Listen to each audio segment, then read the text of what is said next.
오늘 은혜 받으실 말씀은 누가복음 19장 1절에서 10절까지의 말씀입니다. 누가복음 19장 1절에서 10절까지 말씀을 다 같이 봉독하겠습니다. 예수께서 여리고로 들어가 지나가시더라. 삭개오라 이름하는 자가 있으니 세리장이요 또한 부자라. 그가 예수께서 어떠한 사람인가 하여 보고자 하되 키가 작고 사람이 많아 할 수 없어 앞으로 달려가서 보기 위하여 돌 무화과 나무에 올라가니 이는 예수께서 그리로 지나가시게 되밀어라. 예수께서 그곳에 이르사 쳐다보시고 이르시되 삭개오야 속히 내려오라. 내가 오늘 내 집에 유하여야 하겠다 하시니 급히 내려와 즐거워하며 영접하거늘 뭇 사람이 보고 수군거려 이르되 저가 죄인의 집에 유하러 들어갔도다 하더라. 삭개오가 서서 주께 여짜오되 주여 보시옵소서. 내 소유의 절반을 가난한 자들에게 주겠사오며 만일 누구의 것을 속여 빼앗은 일이 있으면 내 갑절이나 갚겠나이다. 예수께서 이르시되 오늘 구원이 이 집에 이르렀으니 이 사람도 아브라함의 자손임이로다. 인자가 온 것은 잃어버린 자를 찾아 구원하려 함이니라. 아멘. 할렐루야, 할렐루야. 우리 귀한 찬양 올려주신 에베네셀 찬양대에게 감사드립니다. 우리 박수 한번 보내드리도록 하겠습니다. 감사합니다. 우리 좌우에 계신 분들에게 이렇게 한번 인사 나누면 좋겠습니다. 오늘 잘 오셨습니다. 인사 한번 나누실까요? 한 번 더 인사 나누실 때 오늘 좋은 일이 있습니다. 인사 한번 더 나누시도록 하겠습니다. 여러분 주님을 사랑하십니까? 가슴에 손을 얹고 한번 고백해 보세요. 저는 주님을 사랑합니다. 이 고백을 지금 주님께서 들으셨는 줄 믿습니다. 약간 닭살 돋는 이야기인데 제가 한 가지 좀 말씀을 좀 드려보고 싶은 것은, 마이크가 안 들립니까? 마이크 소리 조금만 더 올려주시기 바랍니다. 이제 잘 들리십니까? 약간 좀 닭살 돋는 이야기인데 오늘 설교 말씀과 좀 관련이 있을 것 같아서 잠깐 말씀을 드리고 시작하겠습니다. 제가 연애하던 시절에 그 도깨비 시장 같은 곳을 제 아내와 이렇게 쇼핑을 한 적이 있었는데, 이것도 보고 저것도 보고 둘이 돌아다니니까 참 좋았었던 것 같아요. 근데 저희 아내가 그 당시 연애할 때니까 아직 아내는 아니었죠. 근데 이렇게 물건을 이것저것 만져볼 때 이것도 이쁘다 저것도 이쁘다고 내려놓고 간 것을 제가 싹싹 뒤로 가서 그걸 하나씩 다 사가지고 왔어요. 그런 다음에 한 이틀 정도 지난 다음에 하나하나씩 꺼내놨습니다. 굉장히 놀라더라고요. 그러니까 본인이 어떻게 보면 그냥 이쁘다고 한 것도 있고 진짜 이쁘니까 그렇게 얘기를 한 것도 있었겠죠. 근데 그런 걸 하나하나 꺼내놓으면서 굉장히 기뻐하는 모습을 보면서 저도 마음이 굉장히 기뻤는데, 제가 그걸 하나씩 주면서 그랬습니다. 이것도 당신 거고, 이것도 당신 거고, 이것도 당신 거고, 그리고 당신은 내 거고.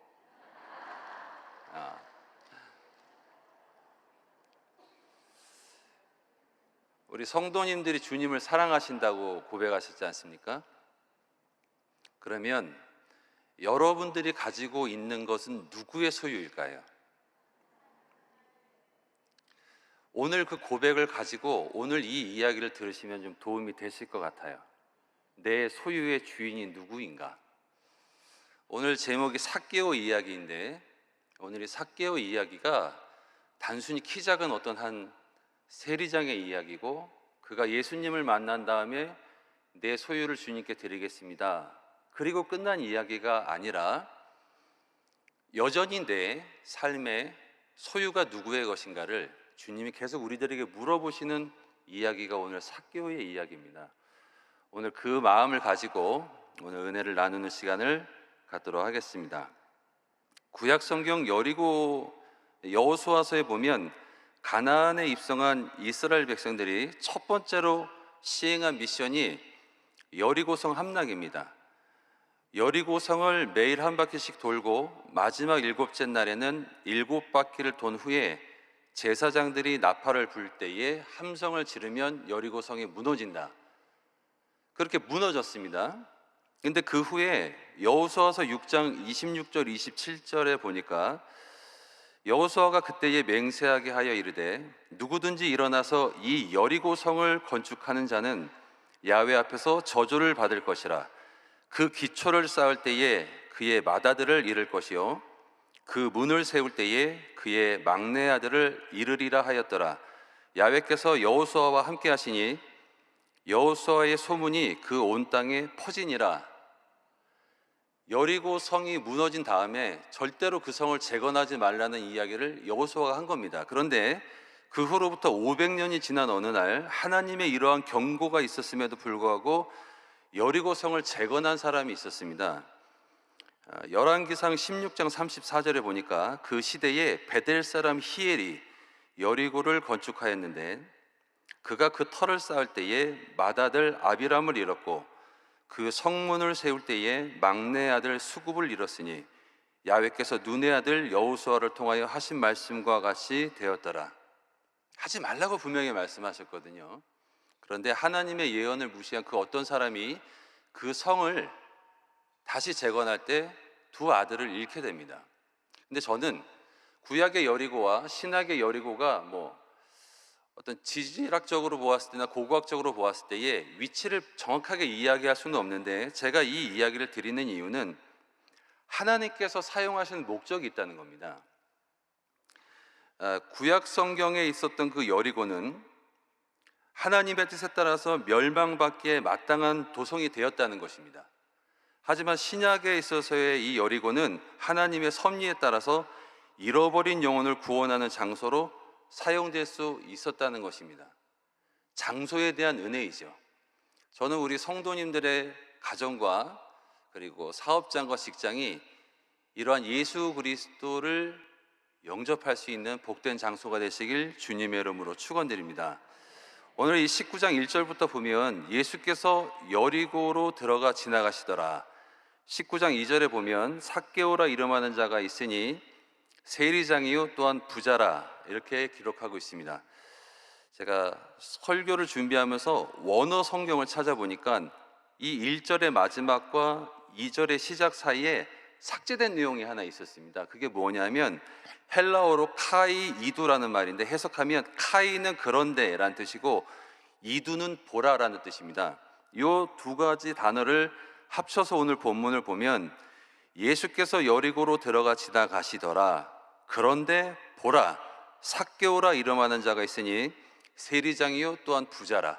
이렇게 연결이 되는 겁니다. 뭔가 조금 다르게 들리지 않습니까? 누가복음을 누가 썼지요?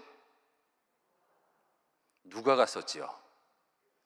누가가 이 누가복음을 기록할 때에 이런 단어를 사용한 이유는 곧 예수님과 삭개오 사이에 뭔가 특별한 일이 벌어질 것을 암시해 주고자 함이었던 것 같습니다.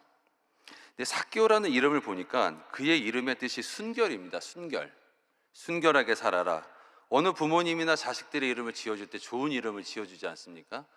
근데 삭개오의 이름이 순결이었던 것을 보면 그 부모님이 아마 삭개오가 순결하게 살길 바랬던 것 같습니다. 그런데 그 의미하고는 달리 그의 직업이 세리장입니다. 일반 세리도 아니고 세리장이에요. 유대 사람들에게 세금을 징수해서 로마에 가져다 바치는 사람입니다. 우리나라식으로 치면 과거의 일제시대에 한국 사람들에게 세금 걷어다가 일제 사람들에게 가져다 바치는 매국노 같은 역할을 하던 것이 바로 그 직업입니다. 그런데 오늘 본문을 보니까 그가 세리장이고 또 부자라고 이야기합니다. 이 사람이 세리장인데 부자입니다. 그러면 이 부자가 되기까지 축적한 재물이 어디에서 났겠습니까? 그거는 생각해 보지 않아도 답이 금방 나오는 이야기죠. 근데 더 중요한 것은 19장 3절에 보니까 그가 예수께서 어떠한 사람인가 하여 보고자 하되 이렇게 기록이 되어 있습니다. 저는 이 구절을 보면서 그런 생각을 해봤습니다. 우리 신앙생활의 시작과 우리 신앙생활의 과정과 모든 목적이 예수님이 어떤 분인가 궁금해야 된다. 우리가 신앙생활할 때 우리의 관심사가 예수에 대해서 궁금해지면요, 우리의 신앙이 예수께로 향하는 줄 믿습니다. 그래서 저는 이 본문을 읽으면서 그가 예수께서 어떠한 사람인가 보고자 하되라는 이 마음은 하나님께서 심어주신 마음이구나. 저는 이 마음이 우리 성도님들의 마음이 되시기를 주님의 이름으로 축원드립니다. 근데 그가 키가 작고 사람이 많아서 할 수 없다라는 이 구절이 있는데, 신앙생활을 할 때 보면 장애가 있습니다. 장애. 저는 그 장애가 오늘 삭개오가 만난 장애와 같다고 생각을 합니다. 첫 번째는 키가 작다라는 것인데, 제가 자료를 한번 찾아봤습니다. 과연 고대 사회에 살았던 남자들의 평균 키가 얼마나 되었을까 찾아보니까 한 1m 50 정도가 되더라고요. 고대 사회의 이야기입니다. 요즘 사회는 아니고요. 근데 고대 사회 때에 1m 50 정도의 키가 남자의 평균 키였다는 거예요. 제가 아는 목사님께서 이제 결혼하시기 전에 배우자 되시는 분한테 키가 몇입니까? 라고 물어보니까 1m 60이 조금 안 됩니다. 그렇게 대답을 하시더라요. 그래서 그냥 그런가 보다 하고 연애를 잘 하다가 결혼을 하셨어요. 결혼한 다음에 한 번 더 물어봤어요. 이제 결혼했으니까 본인의 키를 솔직하게 말씀을 해보세요. 근데 이 사모님이 하신 말씀이 1m 50이 조금 넘습니다. 이렇게 대답을 하더라는 겁니다. 아니 1m 60이 조금 안 된다는 건 조금만 더 크면 1m 60이 된다는 얘기고, 1m 50이 조금 넘는다는 말은 한참 커야지 1m 60이 된다는 얘기 아닙니까? 한마디로 사기 결혼을 당하신 거죠. 근데 제가 이렇게 의미를 보니까 굳이 오늘 이 본문에 있는 이 삭개오의 키는 신체적인 키를 이야기하는 것 같지가 않아요. 그가 평범한 사람으로 태어나서 세리장이 되기까지 무수히 많은 시련과 고난을 겪고 사람들 사이에서 아픔을 겪으면서 그가 가지고 있는 그의 자존감의 높이가 아닐까라는 생각을 해보았습니다. 또한 그가 가지고 있었던 두 번째 장애물은 사람이 많았다라고 하는 겁니다. 사람이 많았다. 여러분, 제가 명동에 나가면 몇 명의 인파가 모일 것 같습니까? 아마 왔는지도 모를 거예요.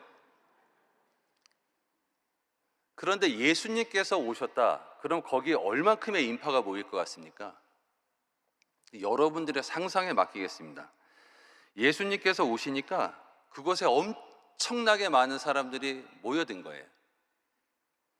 그 모여든 사람 때문에 삭개오가 예수님을 볼 수가 없었다라는 것도 그가 가지고 있었던 환경의 벽입니다.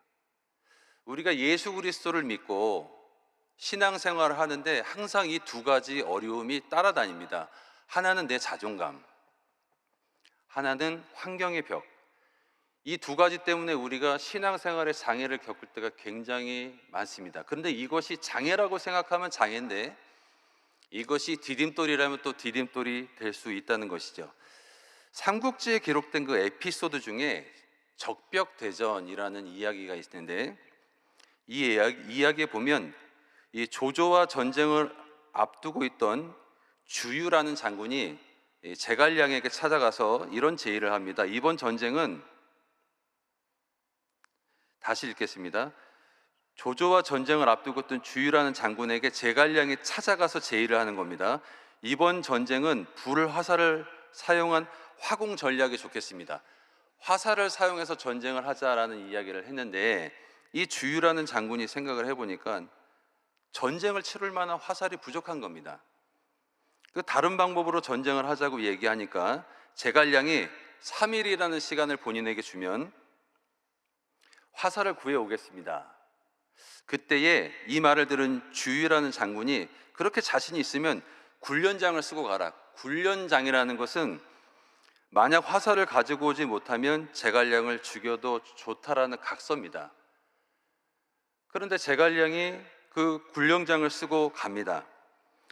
배에다가 가짜 병사와 지푸라기를 가득 싣고 안개가 자욱한 밤에 조조의 진영으로 갑니다.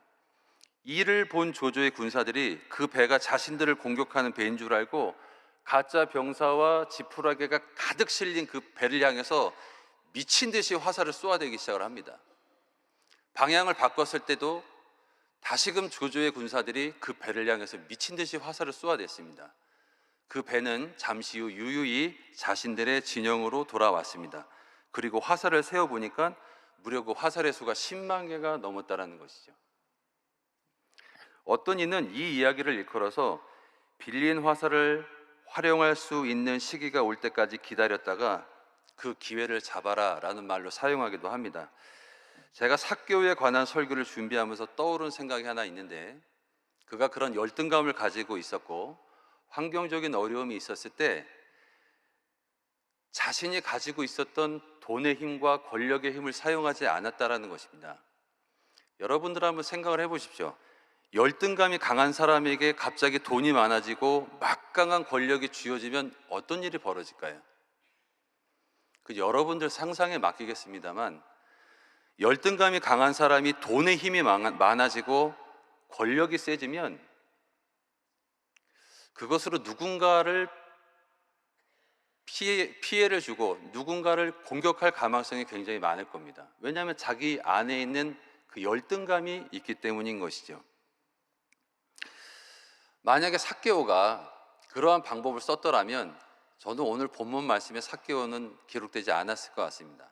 근데 삭개오는요, 자기가 키가 작고 사람이 많았던 그 환경적인 어려움과 자신의 그 연약함을 그대로 안고 누가복음 19장 4절에 보면 앞으로 달려가 보기 위하여 돌무화과 나무에 올라가서 예수님과 만나는 것을 선택합니다. 저는 이 돌무화과 나무, 과거 성경에는 뽕나무라고 기억되었던 이 나무가 예수 그리스도의 십자가라고 말씀드립니다. 열등감이 많고 소외당하고 아무도 찾지 않는 그 인생, 자존감이 여전히 낮고 환경의 벽이 높아서 예수님을 만나고 싶어도 만나지 못할 때 그와 예수님을 만날 수 있도록 가교 역할을 해준 것이 예수 그리스도의 십자가다. 그래서 그 돌무화과 나무에 올라간 삭개오는 성경적으로 보면 돌무화과 나무에 올라갔지만 저의 해석으로 보면 예수 그리스도의 십자가에 올라가서 예수님과 만나게 되었다라고 저는 말씀을 드리고 싶습니다. 19장 5절에도 보면 예수께서 그곳에 이르사 쳐다보시고 이르시되 삭개오야 속히 내려오라 내가 오늘 네 집에 유하여야 하겠다 하시니 19장 6절에 급히 내려와 즐거워하며 영접하였다 그랬습니다. 저는 만약에 제가 삭개오처럼 나무에 올라가 있는데 예수님께서 제 이름을 부르면서 내려오라고 하시면 기겁을 했을 것 같아요. 예수님이 내 이름을 어떻게 하셨지? 깜짝 놀랐을 것 같아요. 물론 이것은 신적 계시이기 때문에 가능하지 않겠습니까? 라고 물어보시는 분도 계시겠지만 여러분들 누군가가 내 이름을 불러준다는 거 감정이 좋지 않습니까? 만약 예수님께서 삭개오에게 야 내려와 이렇게 얘기를 했다고 하는 그 어감과 삭개오야 속히 내려오라 라고 하는 이 어감과는 굉장히 다르지 않습니까? 우리가 친근감이 있으면 그 사람의 이름을 부르잖아요. 예수님께서 그를 친근감 있게 불러주신 겁니다. 삭개오야 속히 내려오라. 그리고 19장 6절에 보면 급히 내려와 이렇게 되어 있습니다. 이 말씀이 대조를 이루죠. 속히 내려와라, 급히 내려와. 예수님께서 명령하셨을 때에 삭개오는 망설이지 않았어요. 그가 세리장인데 나무 위에 있다가 예수님하고 눈이 마주쳤다가 예수님이 이리 내려와야 할 때 이러고 있지 않았습니다. 자신의 체면을 생각하지 않았던 거죠. 내려가서 즐거워해서 예수님을 영접했다는 겁니다. 우리 신앙생활의 중점적인 게 뭐냐? 우리 마음의 즐거움입니다. 우리가 신앙생활하는 가장 중요한 이유는 내 마음에 즐거움을 주시기 위한 예수님의 축복의 자리에 있는 것입니다. 우리가 신앙생활하면서 마음이 즐겁고 봉사하면서 마음이 즐겁고 찬양하면서 마음이 즐거운 것, 그것이 주님이 우리를 부르신 목적인 것입니다. 그래서 오늘 예수님께서 삭개오에게 속히 내려오라는 이야기를, 그리고 내려오면서 즐거워했다는 이야기를 즐겨주시는 것이죠. 교회 다니면서 세상의 고민과 무거운 짐을 다 이렇게 짊어지고 다녀보십시오. 그러면 그분에게 그리스도인의 향기가 난다고 생각하기가 쉽지 않겠죠. 물론 우리가 늘 웃으면서 다니긴 쉽지 않은데 교회에 왔다가 은혜를 받고 기도하고 그리고 돌아갈 때는 늘 즐거운 마음으로 돌아가셔서 집에 가셔서든 웃으시는 우리 그리스도인들이 되시길 주님의 이름으로 축원드리겠습니다. 19장 7절에 무사람이 보고 수군거려 이르되 저가 죄인의 집에 유하러 들어갔도다 하더라 이랬습니다. 근데 이 무사람이라는 말을 헬라어로 보니까 판테스라는 단어를 사용했는데, 무사람, 우리가 생각하기엔 몇몇 사람이 따라와서 그런 비방을 하는 것 같은데, 판테스라는 말은 모든 사람, 마을 사람 전체를 이야기하는 겁니다. 마을 사람 전체가 삭개오네 집 앞으로 몰려와서 예수님을 비방하고 삭개오를 비방하는 겁니다. 아니, 어떻게 예수님이 저 집에 들어가실 수가 있을까? 그러니까 그만큼 그 마을 사람들 전체가 삭개오를 싫어했다는 겁니다. 그런데 조금 더 이 이야기를 구체적으로 이야기하자면, 예수님께서 왜 이 땅에 오셨는지 그 사람들이 몰랐다라는 것이죠. 예수님은 잃어버린 자를 찾으러 오셨기 때문에 그 소외당한 삭개오의 집으로 들어가는 것을 망설이지 않으셨습니다. 주님께서 구원하시고자 하는 기준은 물질의 기준도 아니고 외모의 기준도 아닌 줄 믿습니다. 주님이 우리를 구원하실 때는 잃어버린 자를 찾으시고 기뻐하시고자 우리를 구원해 주신 줄 믿습니다. 그래서 삭개오의 집으로 들어간 것인데, 누가복음 19장 8절에 삭개오가 서서 주께 여짜오되 주여 보시옵소서, 내 소유의 절반을 가난한 자들에게 주겠사오며 만일 누구의 것을 속여 빼앗은 일이 있으면 내 갑절이나 갚겠나이다 고백합니다. 이 말씀을 한번 상상하면서 한번 바라보시기 바랍니다. 첫째는 삭개오의 태도가 어떻습니까? 그가 서서 이야기합니다. 그 정도 지위를 가진 사람이면 앉아서 얘기해도 되고 다리 꼬고 얘기해도 괜찮을 것 같은데, 그는 그의 태도로는 예수님 앞에 서서 이야기를 해야 될 것 같은 그 존중하는 마음이 있었다는 것이죠. 두 번째는 인식의 문제인데, 삭개오는 예수님을 보고 주여라고, 주께라고 고백을 하고 있습니다. 제가 성경을 보았을 때 예수님의 12제자 중에 가룟 유다가 있는데, 가룟 유다가 단 한 번도 예수님을 향해서 주여라고 불러본 적이 없습니다. 삭개오처럼 그렇게 부른 것이 아니고, 가룟 유다는 예수님을 보고 선생님, 랍비여 이런 칭함을 많이 사용을 했습니다. 선생님이 뭡니까? 가르치는 사람이에요. 머리를 울려주는 사람이에요. 그런 지식 정도를 전해주는 사람이 예수님이다. 가룟 유다의 머릿속에는 예수님이 그런 존재였던 것 같습니다. 근데 베드로 같은 경우에는 똑같이 예수님의 12제자 중에 한 사람인데, 그는 은혜를 경험한 다음서부터 예수님을 일컬어 주여라고 고백을 하게 됩니다. 우리가 주여 삼창을 하지 않습니까? 구원받은 자의 고백인 줄 믿습니다. 삭개오도 예수님이 자신의 집에 들어온 그 순간에 서서 선생님 이렇게 이야기하지 않고 주께 이렇게 이야기를 드리고 있습니다. 우리가 필요한 것이 인식의 문제 같아요. 만약에 예수님을 선생님 정도다라고 얘기하면 선생님의 얘기는 구속력은 없습니다. 그냥 듣고 하냐 안 하냐에 대한 선택만 남아있는데, 주여 나의 주님입니다 라고 하는 그 주인의 말은 나에게 구속력을 주는 겁니다. 선생님이 해주는 말이면 지켜도 그만 안 지켜도 그만이지만 주인이 한 말은 반드시 지켜야 되는 거예요. 삭개오가 생각했을 때 주님이 주신 말씀은 주께서 주신 말씀입니다. 그래서 삭개오는 그 말씀을 듣고 나는 이제 주님의 마음에 합당한 삶을 살고 합당한 고백을 하겠습니다.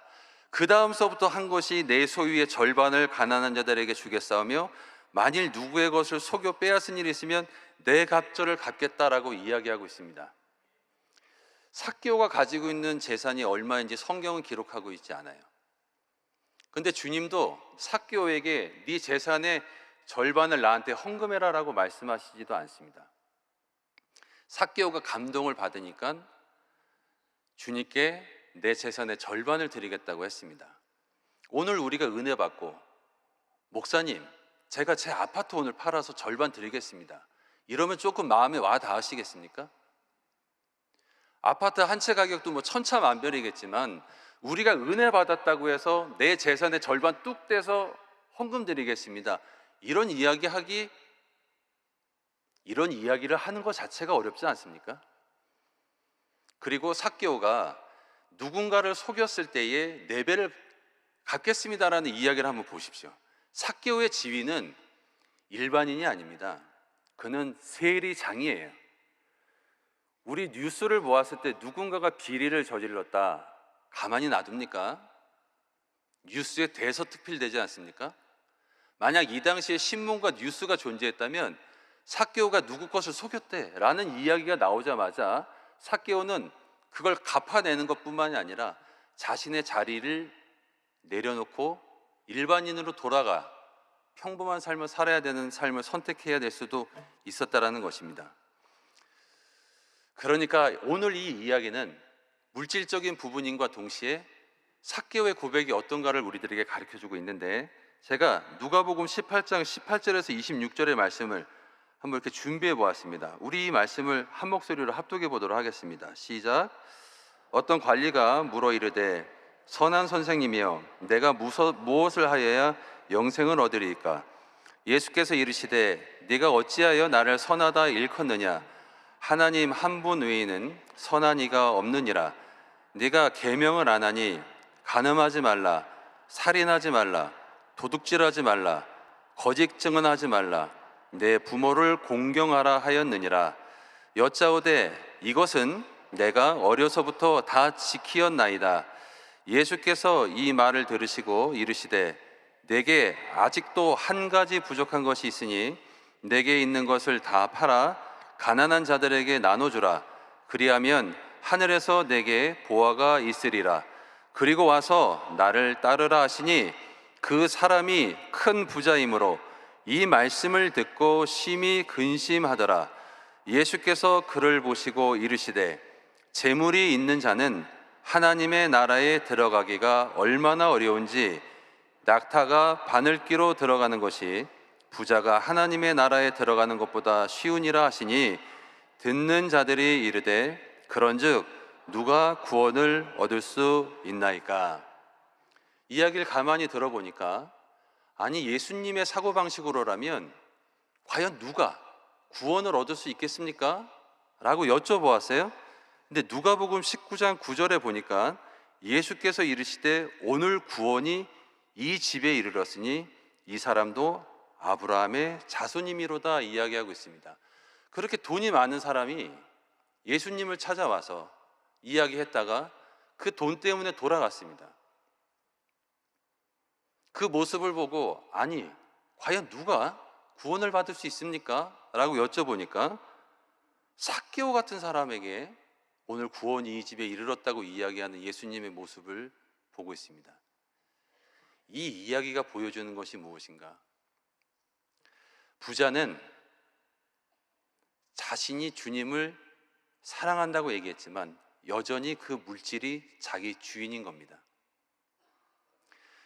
마태복음에 보면 이 관원을 일컬어서 부자 청년이라고 기록을 하고 있는데 요즘 같은 시대에도 청년이 부자다라고 하기가 쉽지 않은데 2000년 전에 한 청년이 부자다라고 한다면 그 돈이 어디서 났겠습니까? 모르긴 몰라도 유산일 가능성이 많습니다. 그럼 여러분들 한번 생각을 해보십시오. 부모님에게 물려받은 돈이 더 귀하겠습니까? 내가 사람들에게 짓밟혀가면서 피땀 흘려가면서 욕먹어가면서 모은 물질이 더 귀하겠습니까? 물론 돈은 둘 다 귀하겠죠. 그런데 어떤 물질이 더 귀하겠습니까? 라고 이야기한다면 그건 말할 따위 없이 삭개오처럼 그렇게 무시당하고 짓밟히고 피땀 흘려가면서 세리장까지 올라가면서 번 돈이 더 귀하지 않겠습니까? 그런데 유산을 상속받았던 부자 청년은 그 물질을 주님께 내놓지 못했습니다. 예수님께 선한 선생님이라고 얘기하고 계명을 다 지켰다고 얘기하지만 그럼에도 불구하고 자기 인생의 주인은 자기인 거고 자기가 섬기는 물질인 겁니다. 그런데 그렇게 피땀 흘리고 무시당하고 자존감이 낮고 예수님을 보기에도 그 어려운 환경에 살았던 그 삭개오가 예수님을 만나고 나니까 자기 재산의 절반을 가난한 자들에게 주겠고 누구의 것을 속였으면 4배를 갚겠다고 고백을 합니다. 무엇이 귀한 줄 알게 된 것이죠. 이 두 가지 비교를 통해서 오늘 우리가 예배 시작하기 전에 했던 고백을 한번 다시 생각해 보십시오. 우리가 주님을 사랑합니까? 그러면 내 소유의 주인이 누구입니까? 오늘 삭개오 이야기는 그것을 우리들에게 물어보시는 겁니다. 그저 키 작은 한 사람이 있었어.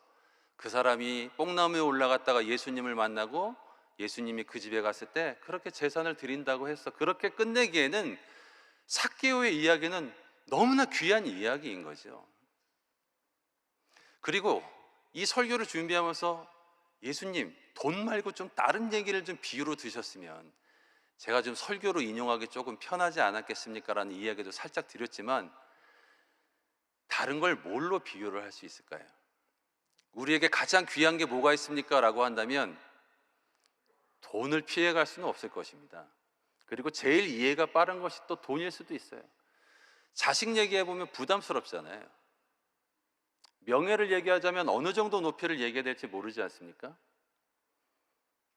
저는 오늘 이 자리에 참석하신 우리 성도님들에게 오늘 예배 시작하기 전에, 설교 시작하기 전에 했던 고백과 함께 오늘 이 말씀의 삭개오의 이야기와 일치해서 우리 자신을 바라보셨으면 좋겠습니다. 내 인생의 주인이 누구인가?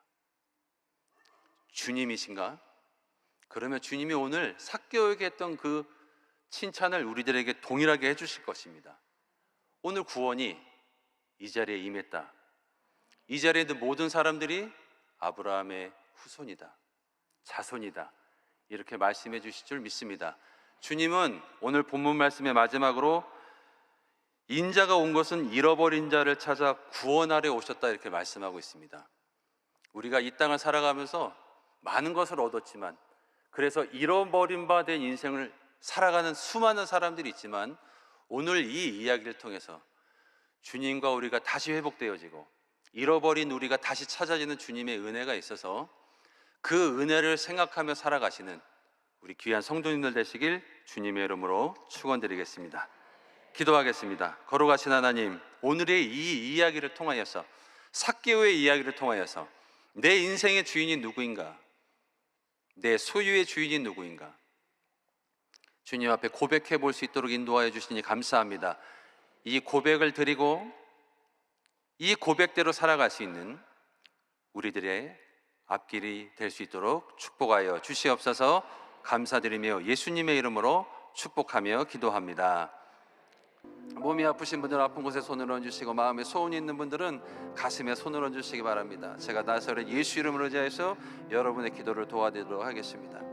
거룩하신 하나님, 그가 채찍에 맞으심으로 우리가 나음을 입었다 말씀하여 주시니 감사합니다.